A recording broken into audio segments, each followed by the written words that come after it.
This is the story history forgot. This is the lost chapter. October 27th, 1962. The world is holding its breath. For 13 days, the United States and the Soviet Union have been locked in a standoff over nuclear missiles in Cuba. The doomsday clock is at 1 minute to midnight. And here, 300 meters beneath the stormy Atlantic Ocean, inside a Soviet submarine designated B-59, the air is running out. The temperature is 140 degrees. The crew is heat-stricken, delirious. They have lost contact with Moscow. And then, the Americans begin to drop depth charges. Explosions rumble. The submarine shudders violently. The captain is convinced World War III has begun. He turns to his two other officers. "We must launch the nuclear torpedo. The vote must be unanimous." Two men say yes. One man must decide the fate of billions. His name was Vasili Arkhipov. Established the setting of the submarine B-59. Describe the suffocating heat, the carbon dioxide levels rising, the crew's desperation.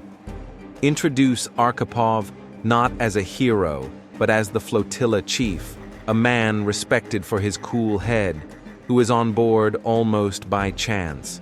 The American destroyers, unaware the sub is armed with a nuclear weapon, begin dropping practice depth charges to force it to surface. Inside B-59, the explosions are deafening. The lights flicker. The crew believes they are under actual attack. Captain Savitsky, enraged and exhausted, screams that war has begun. He and the political officer Maslenikov agree. They must fire the special weapon, a 10-kiloton nuclear torpedo. This is the climax. All eyes turn to Vasili Arkhipov. As flotilla chief, his consent is required. The script must get inside his head. What does he think about? His wife? His home? The sheer scale of annihilation? He argues with Savitsky, a heated, desperate debate in the sweltering dark. He remains calm. He insists the depth charges are signals, not an attack. He argues that they must surface, make contact with Moscow. He says, "Niet," no. The submarine was forced to surface, humiliated, and returned to the Soviet Union. But for Vasili Arkhipov, there was no hero's welcome. His actions were buried by the Soviet government. He was quietly reprimanded for the incident and lived out the rest of his life in obscurity.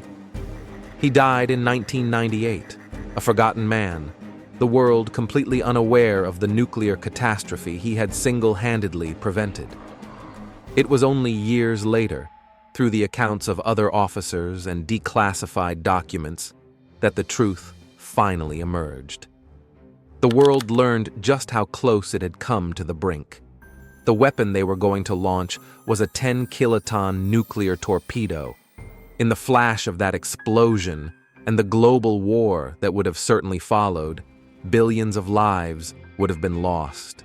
The world as we know it would have ended, all because of a single vote on a single submarine. Vasili Arkhipov wasn't a president or a general. He was a man in the right place at the worst possible time, with the wrong power and the right character. He wasn't just following orders, he was following his conscience.